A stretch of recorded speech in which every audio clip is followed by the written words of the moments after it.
আজকে বাংলাদেশের সংবিধানে যা যে চার মূলনীতি, সমাজতন্ত্রবাদ, গণতন্ত্রবাদ, জাতীয়তাবাদ, ধর্ম নিরপেক্ষবাদ, এই চার মূলনীতি অবস্থায় বাংলাদেশ 53 বছর চলছে, কিন্তু মানুষের শান্তি আসে নাই, মুক্তি মিলে নাই। আসুন সব তন্ত্রমন্ত্র বাদ দিয়ে সোনার বাংলা, সবুজ বাংলা, নতুন বাংলা, ডিজিটাল বাংলা, বহুত বাংলা দেখেছেন, মুক্তি পান নাই, শান্তি পান নাই, ধর্ষণ, ডাকাতি, গুন্ডামি বন্ধ হয় নাই। এবার আসুন আমরা সবাই ইসলামী বাংলা দেখি। কি বাংলা দেখি? ইসলামী বাংলা দেখি। গণতন্ত্র বাংলায় শান্তি দেয় নেই, জাতীয়তাবাদী বাংলায় মুক্তি দেয় নেই, সমাজতন্ত্র বাংলায় মুক্তি আসতে পারে না, ধর্মনিরপেক্ষ বাংলায় ধর্মের মধ্যে দাঙ্গা সৃষ্টি করতে পারছে, বন্ধ করতে পারে নাই। আসুন এবার ইসলামী বাংলা দেখি, যে ইসলামী বাংলার মধ্যে গরিবদার অধিকার পাবে, ঋষি অধিকার পাবে, চামার অধিকার পাবে, কামার অধিকার পাবে, জেলে অধিকার পাবে, শ্রমিক অধিকার পাবে, চাকরিজীবীর অধিকার পাবে, পুরুষ অধিকার পাবে, মহিলার অধিকার পাবে, প্রত্যেকটা পেশার মানুষ অধিকার পাবে ইনশাআল্লাহ। প্রত্যেকটা পেশার মানুষ শান্তি পাবে, প্রত্যেকটা মানুষ মুক্তি পাবে। তাহলে সেখানে আমাদের মা বোনদের অধিকার, আমাদের মা বোনরা ইজ্জত দিয়ে চলাফেরা করতে পারবে, তারা অনেক শ্রেষ্ঠ সন্তান হিসাবে বাংলাদেশে কাজকর্ম করবে। আমার মা বোনেরা বড় বড় শিক্ষিত হবে, আমার মা বোনেরা বড় বড় ব্যবসায়ী হবে, আমার মা বোনদের ন্যায্য অধিকার প্রতিষ্ঠিত হবে। শুধু মা বোনদের নয়, প্রত্যেকটা বাংলাদেশের নাগরিকের ন্যায্য অধিকার প্রতিষ্ঠিত করা হবে ইনশাআল্লাহ। আজকে গোটা বাংলাদেশের অর্থনীতি মাত্র 20-25 পরিবারের কাছে।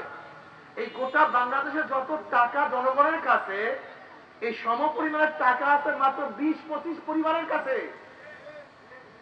বুঝতে পারিনি, এক একজন হাজার হাজার হাজার হাজার হাজার হাজার কোটি কোটি টাকা মালিক, আর তুমি হাজার হাজার হাজার হাজার লক্ষ লক্ষ টাকা ঋণী। তুমি হলো হাজার হাজার লক্ষ টাকা লক্ষ টাকা ঋণী, আর ওরা হলো হাজার হাজার লক্ষ কোটি টাকার মালিক।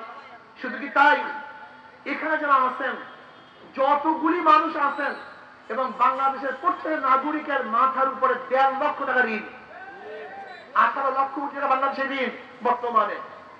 14 লক্ষ কোটি টাকা পাচার হয়ে গেছে, 14 লক্ষ কোটি টাকা বিদেশে পাচার হয়ে গেছে। 98,000 কোটি টাকা ব্যাংক থেকে লুটপাট করা হয়েছে। বর্তমান বাংলাদেশের গভর্নর বলছেন, গোটা দুনিয়ার মধ্যে ব্যাংকের এই লুটপাট আর গোটা দুনিয়ায় কেউ দেখে নাই। এত লুটপাট করছে ব্যাংক, সব চুরি, ডাকাতি, বদমাশি, গুন্ডামি, দখলদারি, চাঁদাবাজি আমরা বাংলাদেশে দেখতে চাই না। পরিষ্কার চাঁদাবাজি দেখতে চান? গুন্ডামি দেখতে চান? সন্ত্রাস দেখতে চান? অস্ত্রবাজি দেখতে চান? চুরি দেখতে চান? ধর্ষণ দেখতে চান? দুর্নীতি দেখতে চান? ঘুষ দেখতে চান? না, আমরা দেখতে চাই না। এটা বন্ধ করবেন কিভাবে? আপনারা পারবেন, অন্য কেউ পারবে না। যদি জনগণ ঐক্য হন, চোর, ডাকাত, বদমাশ, গুন্ডা যেই দলের মধ্যে আছে, ওদের কপালে থুক, ওদেরকে প্রত্যাখ্যান করলাম, ওদের দল করবো না, ওদেরকে ভোট দেবো না।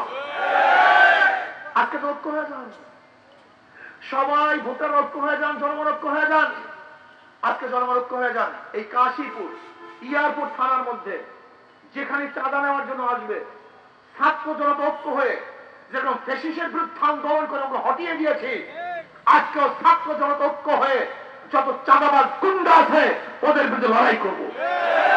আর ঐক্য হয়ে যান। বিশ্বাস করেন, জনগণের শক্তির সামনে কোনো শক্তি দুনিয়াতে নেই। এই জনগণের শক্তির সামনে শেখ হাসিনার ক্যান্টনমেন্টের শক্তি পরাজিত হয়েছে, জনগণ বিজয় অর্জন করেছে।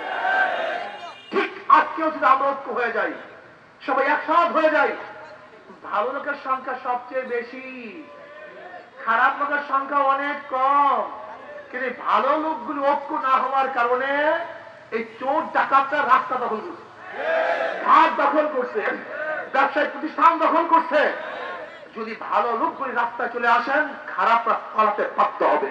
যদি আমাদের ভালো লোকগুলি এই রাজনীতি ময়দানে চলে আসেন, তাহলে ইনশাআল্লাহ এই দেশটা হবে একটা জান্নাতি পরিবেশ। এই দেশটা হবে মানুষের একটা দেশ, যেখানে সবাই সাম্য, মানবিক মর্যাদা, সামাজিক ন্যায় বিচার প্রতিষ্ঠিত হবে, যেখানেও প্রত্যেকটা মানুষের মৌলিক অধিকার প্রতিষ্ঠিত হবে, অন্ন, বস্ত্র, বাসস্থান, শিক্ষা, চিকিৎসার গ্রান্তি যে দ্বিতীয় আদর্শ দিবে, সেই দ্বিতীয় আদর্শ হলো ইসলাম। ইসলামী দ্বিতীয় আদর্শ অনুযায়ী যদি দেশ পরিচালনা করতে পারি, তাহলে মানুষ শান্তি পাবে, মুক্তি পাবে।